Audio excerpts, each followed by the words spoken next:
off this month's vlog by showing you the Patreon rewards that arrived a couple days ago. For this month's Patreon, I really wanted to focus on hope, and this is something that I have been trying to use as a mantra for myself over the last couple of months, I guess. Oh, it's crazy that we're still in this situation, and one of the things that I really struggle with the pandemic is feeling like a lack of control and like it's all out of my hands, basically. But the reality is that a lot of our future or fate or whatever you call it, I believe is in our hands. So yeah, this is just like a little empowering sticker. And as you can see, I have upgraded rather significantly.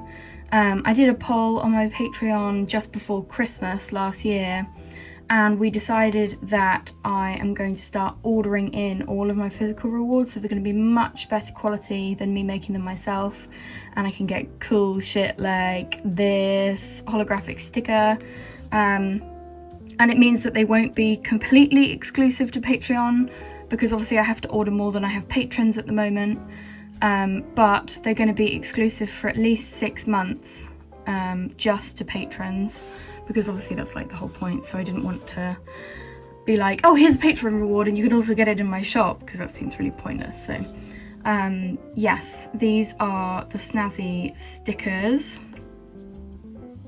and then this is the Postcard Pals reward as well,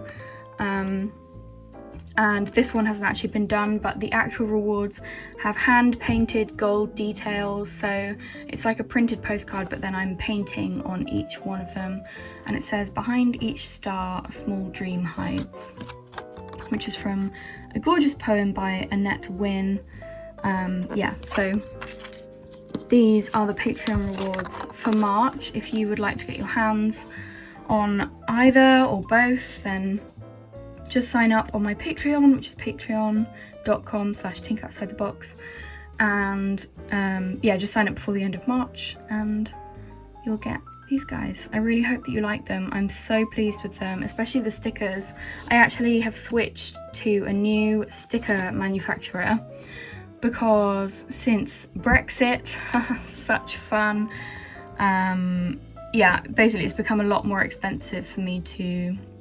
I was using Sticker App for all my stickers, but they're based in Germany. My closest manufacturers for Sticker App are based in Germany, so I have actually swapped to a UK-based manufacturer, and I'm really, really impressed. I'm going to put a link in the description if you're interested.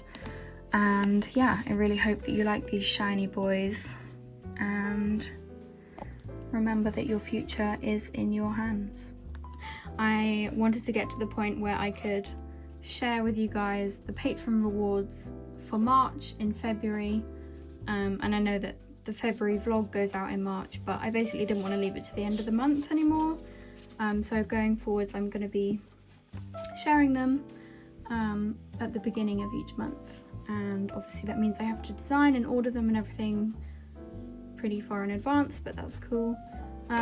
So it's a little starry print, and it says, "Behind each star a small dream hides," because for me Patreon is all about making my dreams, my art dreams, a reality. I don't know if you can, I don't know how well this is going to show up, but I've left little dots, and I also want to put them on some of the stars. I'm going to hand paint little gold details on them so that each one is hand finished and a little bit more special, I guess.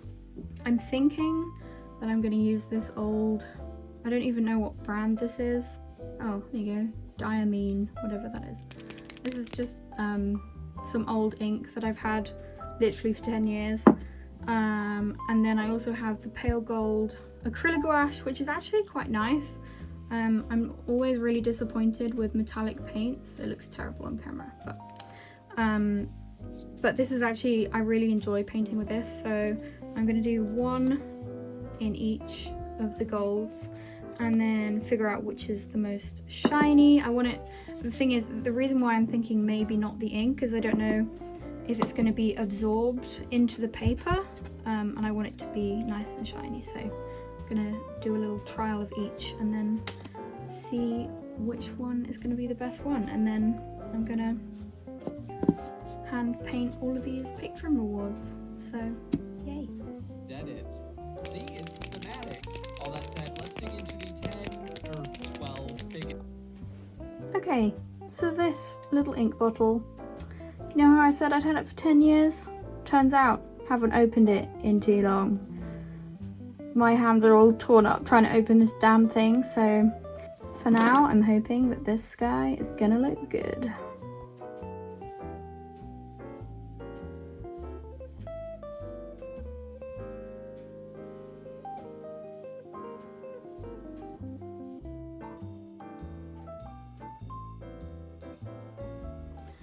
Managed to get the ink bottle open, but the top was all dried up, so I put it in a little jam jar.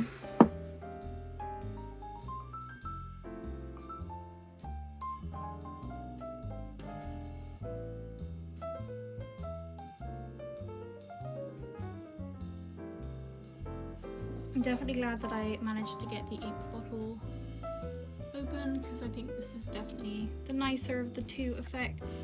Again, I'm not convinced how well this is going to show up on camera, but it's actually really nice and shiny, and it's a lot clearer. And also, I put it on the stars. I was originally just going to do it on these guys, but I've just done a little cross on each of the kind of sparkles in the corner, so you can see on this one I haven't done it.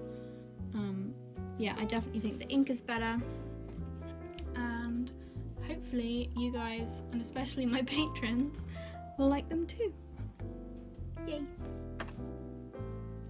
This month, and for the last few months actually, I've been working every day on a book project.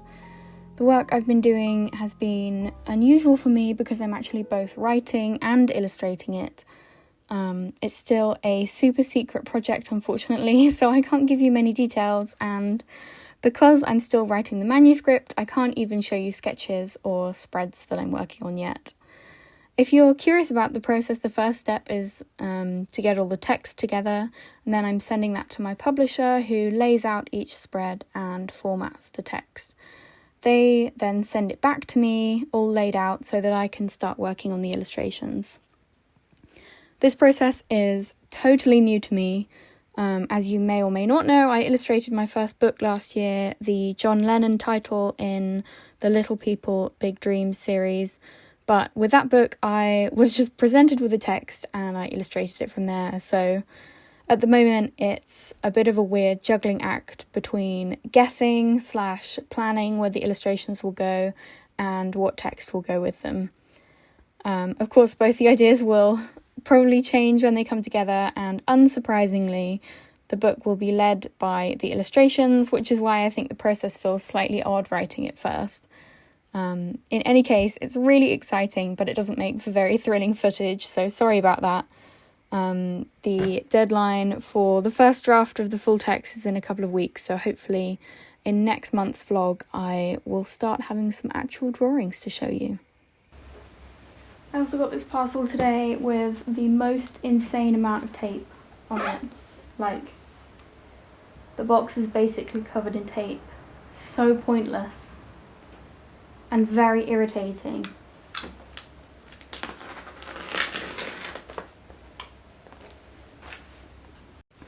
But anyway, you will be glad to know that the replacement mousemats have arrived. Not replacement, restock. Because I completely sold out of mousemats, which is pretty crazy. So I'm going to make some mousemats.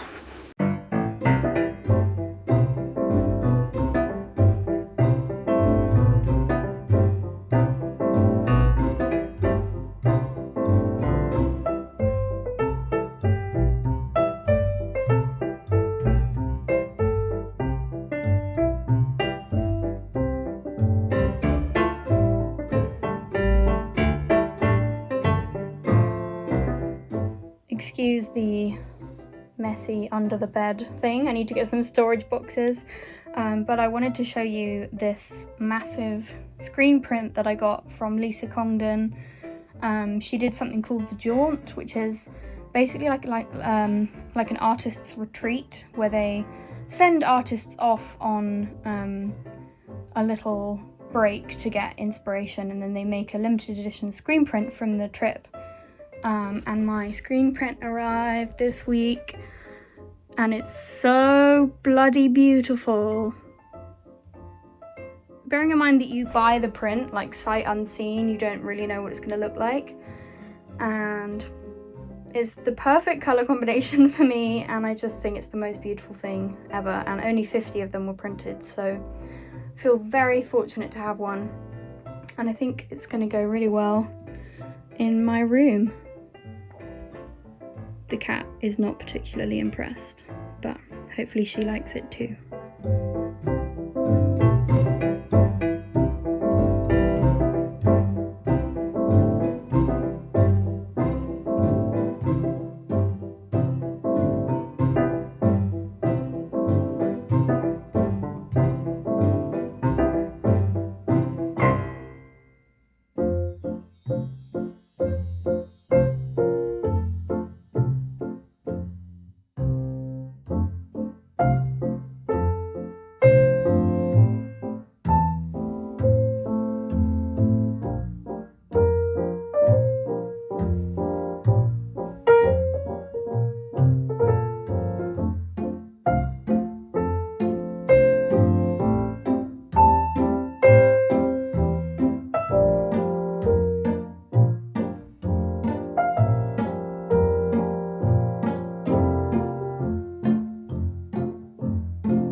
I made a little hat.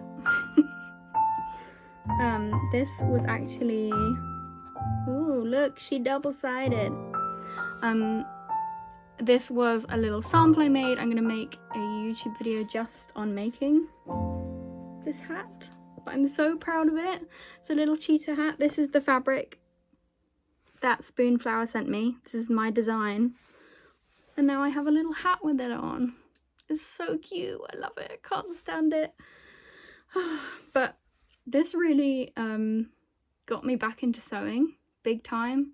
I mean, I knew I've like rearranged my workspace so that my sewing machine is out all the time now, and I've really enjoyed just picking up a couple of little projects. I've mended some clothes and sewn a little hat. I really like this, and honestly I think I will genuinely wear it in the summer because I have, if you have met me in real life, you'll know I have like translucent skin. Like the sun just kind of looks at me the wrong way and I burn very easily. So yeah, and ooh, got hat hair from my hat. I'm so proud of this, guys, honestly. Yeah, so it's got my design on the outside, and then of course it's double-sided. This is just actually, this is a different cheetah print that I have had in my fabric drawer for probably like 4 or 5 years at least. Little stitching on the brim. I'm so proud of this, honestly. So I actually used a pattern from the Essentials Club. Again, I'm going to be making an entire video just going through the process of making a bucket hat. And I'm going to be using some of the other fabric that Spoonflower sent me. And yeah, I hope that you like this cute little hat and that you feel like making one for yourself too, and we can make it together. Also, everyone that I know is probably going to be getting hats as gifts for the rest of time. It's so fun to make. I am just going to restock these thinking of you cards because some new stock arrived, and also of the hugs from afar kitty cats, which have been really popular. Here in the UK we're still in lockdown, so I think that's why so many people have been buying them to send to people. But I also got a new design, which is, okay, hopefully that's a bit better. Yeah, dancing naked ladies in various poses.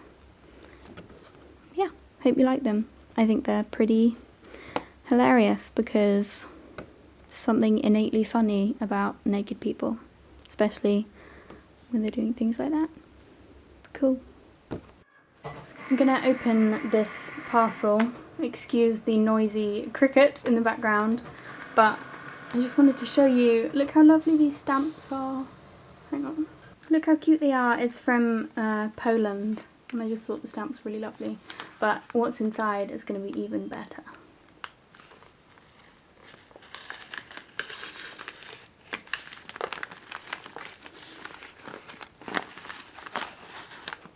Oh my god.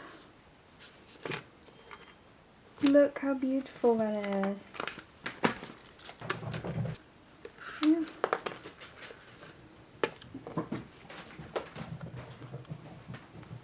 Cute little handwritten note. The packaging on this is just beautiful.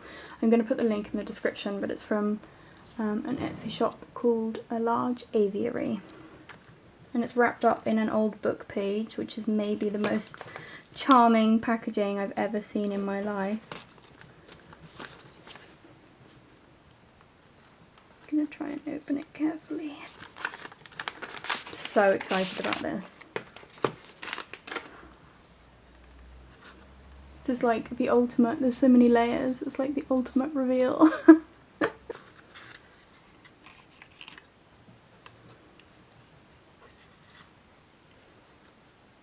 Oh, there's a little cloth.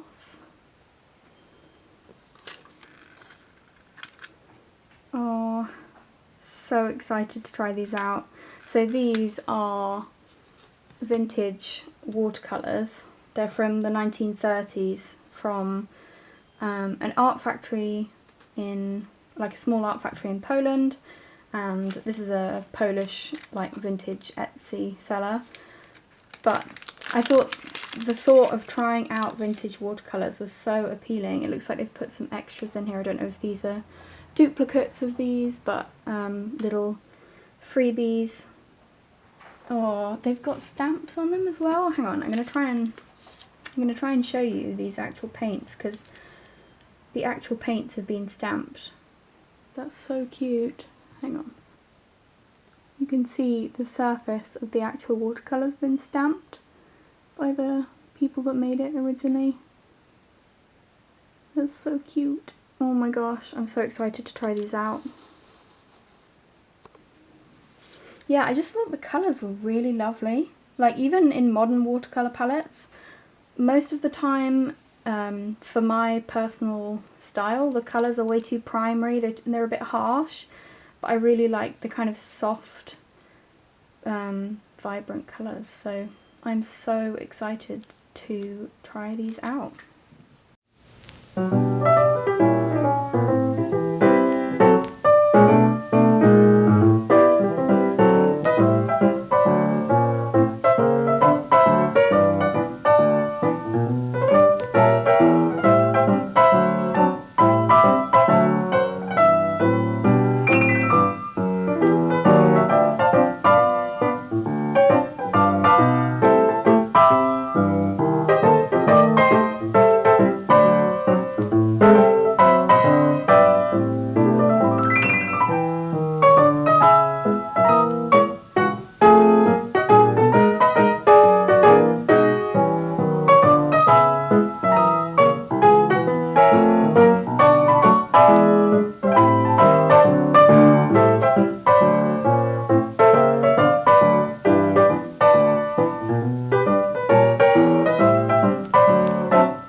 Full-length video about these, but I have just finished painting these they're on wooden board, little painted wall hangings, and this pattern is going to be a painting kit in my shop, which I am so freaking excited about. Oh my gosh, I've been working up to this for a really long time, getting all the paints and the materials together, and obviously I had to try out different types of wood to make sure that it would paint well and that I enjoyed using it. Yeah, as I said, new video coming really soon, and I'm going to show the entire process of painting this, and it's going to be like a companion piece for the actual painting kits, but just wanted to give you a little sneak peek at these wooden colourful painted landscape boards, which I really hope that you guys like, and I hope you will enjoy making them too.